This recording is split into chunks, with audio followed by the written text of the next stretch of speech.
Hello and welcome to part one of my investigation into the mud floods, if that is the correct term. I've recently seen quite a lot about these mud floods on the internet.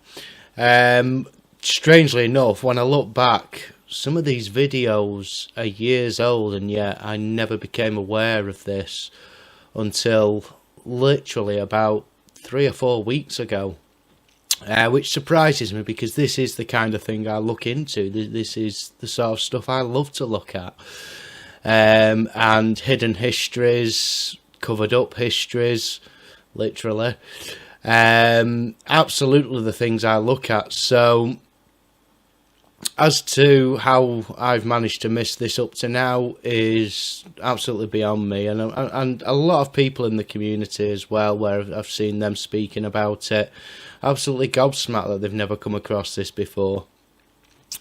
Anyway, I am aware of it now, and I am looking at it now. I decided to go into Manchester, in the UK here, and have a look at a few of the buildings.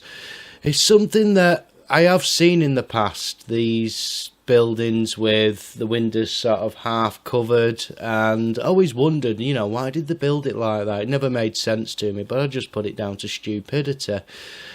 Very naive of me, to be honest with you, because it is something that I should have questioned. There's many clues to the mud flood, and once your mind's open to this and you start looking around, you do look at things and think, how have I missed that? How have I never questioned that? Here's some of those things now. These are just some images I've taken from Google Earth. Look at the lowered doorway there, lowered windows. Not the way to build a building, is it? Especially when you think of rain running down and stuff like that. Low windows here. The weather was appalling when I was out, so I didn't get as much as I could this time, but I am going back for part 2 of the investigation and getting more. But just look at the size of the images on the first floors of these buildings, and then go down to the ground level and look how you can see they're obviously cut in size. Raised entrances I notice a lot as well, when they want to, get back into the second floor as if it's the first floor kind of thing. So there is lots of evidence around, and lots of adaptations to the buildings which suggest that this has indeed happened. This is the big principal building. I've got footage from actually outside here, which I'll show you shortly. But this, you can see as you go down the street, the windows get bigger and bigger. And again, look at the size of the windows above to the windows on the actual ground floor. These ones have been repurposed here. Again, raised entrance into the building to take you up to what would have been the second floor, but is now the first. The evidence is in abundance here. It really is. And most of Manchester is now being rebuilt. It's a good job that I've got down there when I have, and I've found out about this when I have, because I've still got the opportunity to get out and find this evidence, and I'm going to be visiting other towns as well.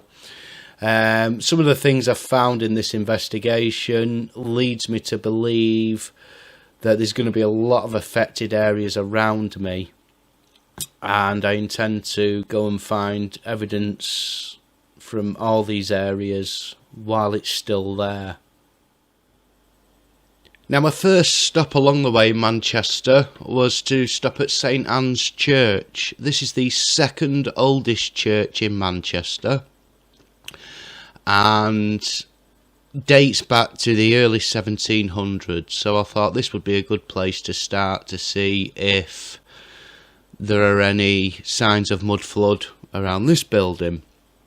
Surprisingly, when you look at this image here and a couple of others from the side, there doesn't at first glance seem to be any signs of mud flood. The pillars look as if they go down to the ground naturally, Although when you look again closer, they do seem to be different at the bottom. And as we look into the history of St Anne's Church, we find that a lot of it was remodelled. So it's not a very reliable building to use. In fact, the only other building that's older than this is Manchester Cathedral. And again, there's very little signs of mud flood on the cathedral itself, although the surrounding buildings do show some. I will go into that building more in part 2 of the investigation, but for now we'll concentrate on St Anne's here. Now, it's got very few tombstones around it. Now, something that myself and Mandela Affected have been discussing a lot is how old graves are, you know, the oldest graves in the country when they go back to. And he was struggling to find anything before sort of, well, the early 1800s, really. That's an investigation he's got ongoing at the moment. There will be a video from him on that soon. He's actually in touch with one of his local vicars or priests, whichever type it is, and so there'll be more information on that soon. I did find here, now as you can see on the back of the building here, there are tombstones lined up on the wall, and there's sort of catacomb type tombs either side of the building there. And when you look at these, some of these date back to the early 1700s. They're the oldest graves I've managed to find recently. Now, a lot of you may be aware of my other channel, One Man Ghost Hunter, where I used to go into graveyards doing ghost hunts. I've not done it for years. There was very little interest in it, so I didn't bother doing it anymore. But I do remember when I first started that, seeing graves going back to the 1700s then. Further investigations after that, I'm struggling to find graves that old now. But a little bit on the history of St Anne's Church here. The story of this is from the website. The story of St Anne's. Before the 18th century, Manchester had only one church, now the cathedral. As the town grew, a new one was needed. Funds were provided by Lady Anne Bland, and the design in the fashionable classic style is thought to be the work of John Barker. St Anne's was consecrated in July 1712. So you can see why I thought this would be a good candidate for mudflood building. The stone used was purplish red sandstone found nearby at Collyhurst. The stone is very soft, and so material from several other quarries can be found on the exterior as repairs have been made over the year. Which takes me back to this image here where you see the pillars are slightly different at the bottom. It does seem a lot of restoration work has been done on this. You would expect that, but this next part's interesting. From 1887 to 1889, which is thought to be around the times of the mud floods, the interior was remodelled by Alfred Waterhouse, architect of the town hall. He raised up the chancel, created the vestries and Lady Chapel, and moved the pulpit to one side. Now, why did he raise the chancel? I suspect, did he raise it a few metres? Did he raise it a few feet, a few inches? It doesn't say. I suspect that this building, as well as the cathedral, were completely rebuilt after the mud floods to suit the new territory around it. I also think a lot of the mud may have been cleared from around these buildings to try and get them back to their original levels. Again, it's so light on information that it's only speculation, but the original communion table, the gift of Lady Anne Bland was put into the new Lady Chapel. The Lady Chapel also contains the painting of the descendant from the cross, painted in the manner of Annibale Carracci, born 1561. The picture was brought from Italy by a churchwarden of St. Peter's and used to hang in that church until it was demolished in 1907. In a very different style altogether is the Art Deco window. It is in the memory of Hilda Collins, who founded the Northern School of Music in 1920. This school is now part of the Royal Northern College. The organ, which dates from 1730, was originally on the West Gallery. It has grown over the years and is now a fine instrument with 54 speaking stops on which recitals are given every week. It was rebuilt by George Sixsmith and Co. of Mosley in 1996, funnily enough, when the bomb went off, the IRA bomb. St Anne's narrowly escaped damage during the Manchester air raids by the Luftwaffe in the Second World War, and still has a burnt-out incendiary bomb which fell onto the roof. What, on the roof? It's still there? I mean, you would remove this thing. In 1996, an IRA bomb devastated the city centre and caused the upstairs windows to be blown out in one side and out on the other. Fortunately, the organ had been removed for rebuilding and so was preserved. You might say that's a coincidence. After more than 300 years, St Anne's is still a place of worship and cultural life in the heart of Manchester. Now, going back to the images around the church here, if you look under the shelter there, there's a homeless guy. I got chatting to this guy, very interesting actually. He's got a very different outlook on life to what you'd expect, and it certainly gave me a lot to think about. There's a little clip of just after I'd spoken to him. I didn't record speaking to him, but I did record myself, my reaction afterwards.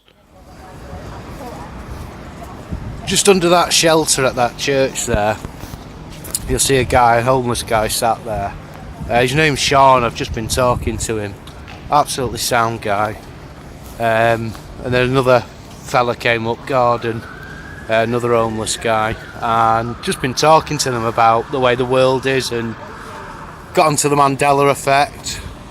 They knew all about it. They knew all about the Mandela effect. They knew all about the fucking cons in society. And as much as being homeless is a chore and a nightmare for them, they're happier being homeless and on the streets than they ever were when they were in houses. I mean, I'm not saying it's not a struggle for them or anything like that, but they're so much happier because they've got so much less stress. It just makes you wonder with this world, doesn't it? What is right and what's wrong, and we're all living it wrong. We really are. We're living from day to day. Every single one of us is worrying about money. These guys don't worry about money. They've got no bills, they've got no overheads. They just make it from day to day. Still's a big issue, just to make enough to buy his tobacco, a couple of beers, whatever he needs. And he has what he has, and what he doesn't have, he doesn't have. He's happier than anybody I know who's in a job, career and all that shite. I've just never met a happier guy.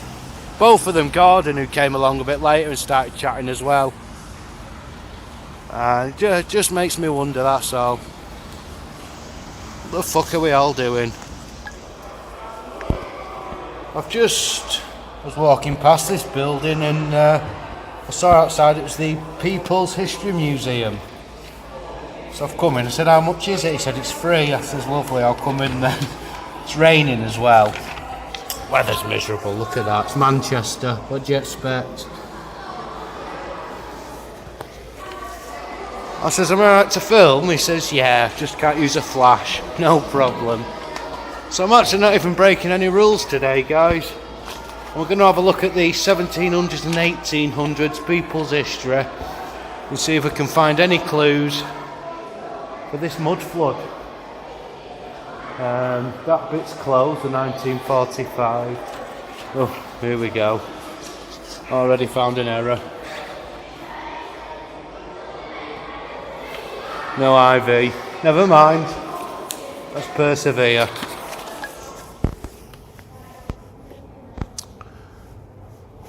This is an exhibition about the Peterloo, which was an event that happened in Manchester. 16. Here we go. Is the information on it. 16th of August 1819, 60,000 people gathered in St. Peter's Field for a peaceful meeting. They wanted a greater say in how the country was run. The local magistrates feared an uprising and ordered the soldiers to charge. The massive crowd was defenceless and with nowhere to go, felt the full force of the attack. Lots of people were killed, and this is something I never learnt about in school. I'd never heard about until about 2 years ago. It was MA actually who told me about it, and he said, have you ever heard of the Peterloo massacre? I said, no, where did that happen? He says, in Manchester. Not far from where I was earlier at St Anne's Square, St Anne's Church. But this is, they're saying this is one of the daggers that was carried by the people in the crowd. They were said mostly to be unarmed, but some had daggers. Swords that the yeomanry soldiers, I think that's what they were called. 2 swords belonging to a Droylsden man who rode with the Manchester Yeomanry at Peterloo in 1819. They were passed down through his family and only came into the museum collection in 2009. Not that I was aware this museum was even here in 2009. I've just come across it today by pure accident. In fact, I'm sure it's where Granada Studios used to be. A replica Peterloo final to go on a banner pole. And that's that item there.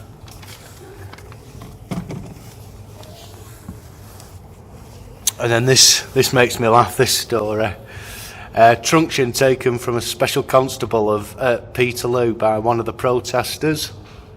He was then said to have hidden in a pub for 3 days before daring to come out. It's my kind of copper. But that was the truncheons of the day.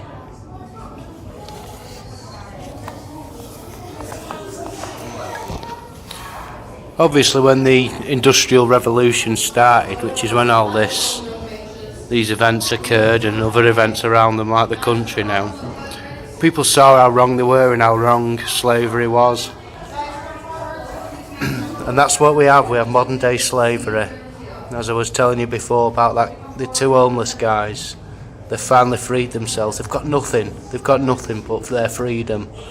That's worth so much more to them than all this fucking shit we all work for. Enslaved, a person who is deprived of freedom and is under someone else's control. Sound familiar?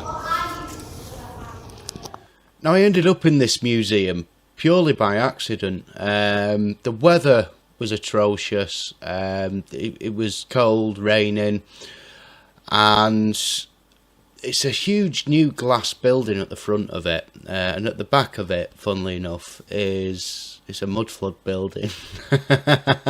Didn't realise until I got out. But anyway, it's the ground floor is a huge cafe area, and I just thought I'd go in and get a cup of tea. Now, as I was approaching the doors, I then suddenly saw the signs for People's Museum, and I thought, well, that's interesting. I saw it dates back to the 1700s, and I thought, I wonder if there's any images in there, artists' paintings or anything like that of buildings from that era before the mud flood. And it's interesting because some of the images, if you have a look at these, some are out of focus. My camera wasn't working very well in the low light environment, and I wasn't allowed to use a flash in there, so, or any kind of lighting. So some of them are out of focus, but you can see from these buildings here that there are bricked up windows, but they're way above the ground. It does seem that back then they did seem to brick up some of the windows. I know there was things about window taxes in the past and things like that. Maybe there was other reasons that they didn't want the ground floor to have natural light coming in. Seems bizarre to me, but it seems to be a thing when you look at some of these buildings. Now, when you look at modern day views of these buildings, you do see that some of these bricked up windows are now half covered by the ground, and so this to me does indicate some kind of mud flood event. Now, the other interesting thing I found here, and as I say, I came across this museum really by accident, and I've started to notice that at the time there was a lot of uprising in the people as the Industrial Revolution was being introduced. Now,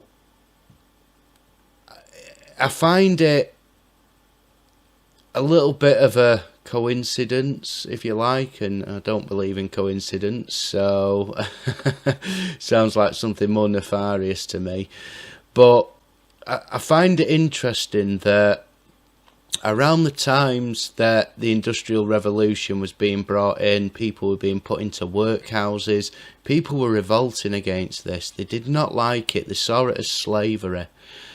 And indeed, we've moved on through the ages, and I feel we are living in modern day slavery now, and have been all my life, and going back to the Industrial Revolution itself. Around this time, there was new parties formed. The Labour Party was formed. The Liberal Party already existed at that time, and the Conservatives, they were the two competing parties of the day, and then the Labour Party was formed, supposedly to protect the rights of workers, although they tend to be more about protecting the rights of people who don't work nowadays, but that's just politics moving on, I suppose. I do wonder whether some event was triggered to quell the people and to reduce the populations, to stop this revolution rising up at the time. And it certainly seems that they did stop it, because we're all indoctrinated into this work system now, and have been for many years.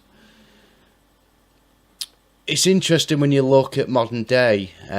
We've had a lot of uprises of people against governments. We had the Arab Spring.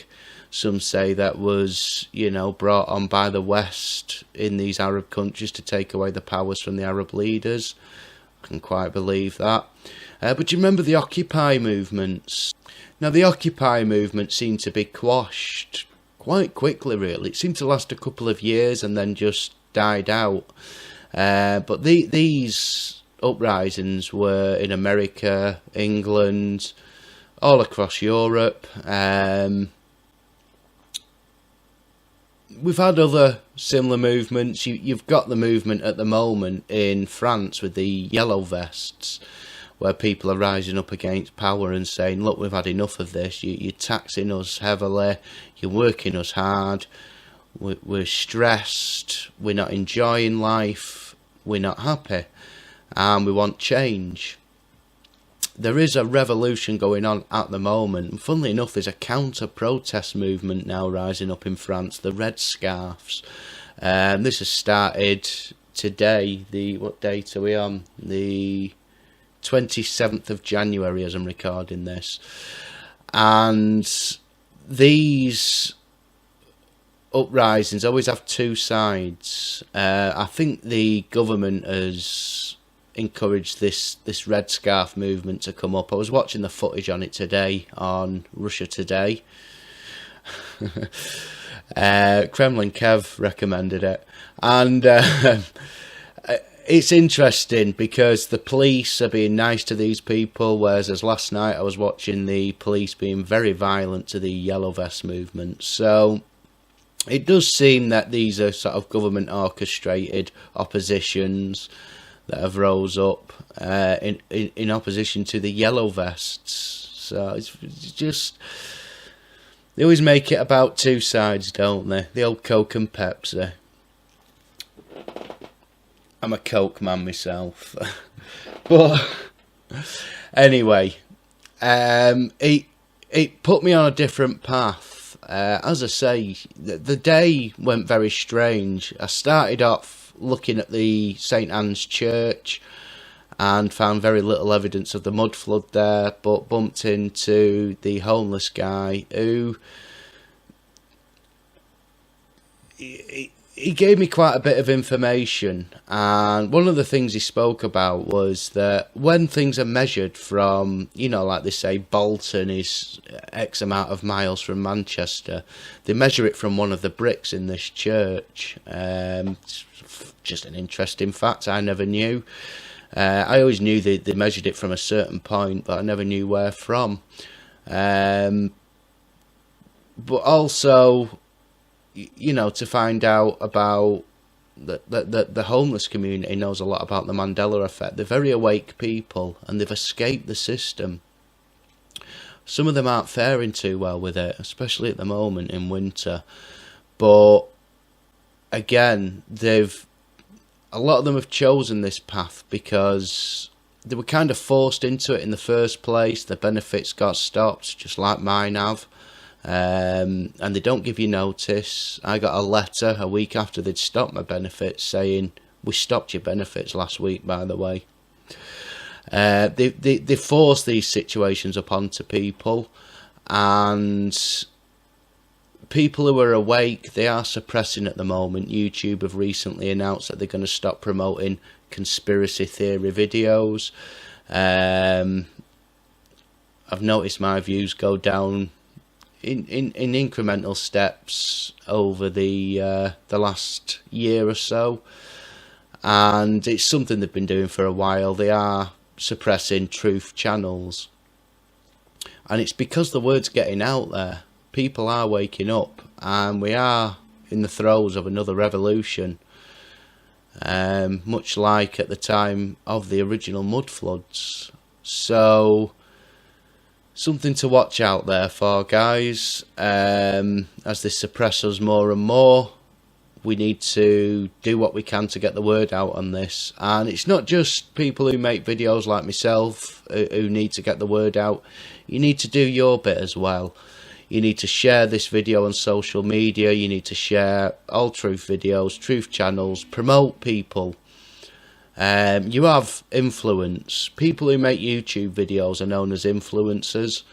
Well, the people who follow those channels are just as bigger influencers. And you may not realise how much influence you as an individual has, but you have a lot. So share this video, share other videos that you feel are important on Facebook, on Twitter, on all the social media platforms, and within groups in Facebook and things like that. We've got to do what we can to keep the truth movement going, guys, because we are being suppressed. Just have a quick look at this video from the last video I did in the museum from that day. Revolution, a dramatic and rapid change in ideas or practice leading to an alteration in industry or politics. It's what we're on the verge of right now, guys. It needs to happen, and it needs to happen soon.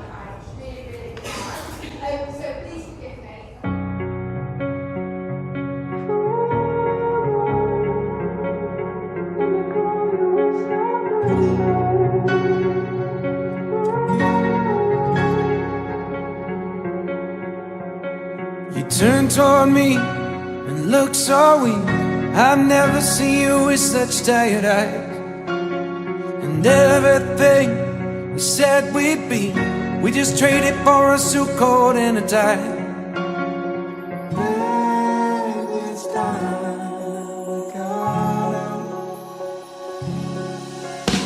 And underneath the rows of trees, I will see you where the ocean meets the sky. Under your toes, the fire grows. You are ready for a different kind of life.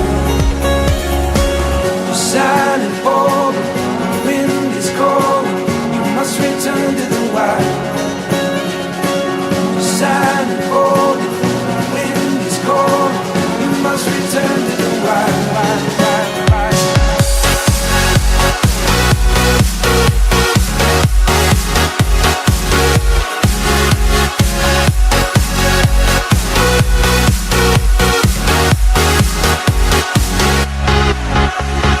Follow me down, there's no one around. Lay back and take your socks and shoes right off.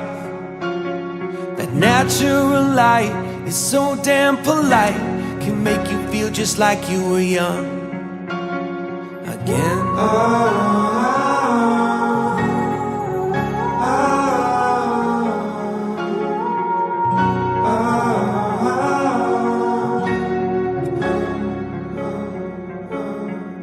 Standing underneath the rows of trees, I can see where the ocean meets the sky. Under our clothes, a fire grows. We are ready for this life of running wild. We're running wild. Underneath the rows of trees, I will see you where the ocean meets the sky. Under your toes, the fire grows. You are ready for a different kind of life. Silent for the wind is cold. You must return to the wild. Silent for the wind is cold. You must return to the wild.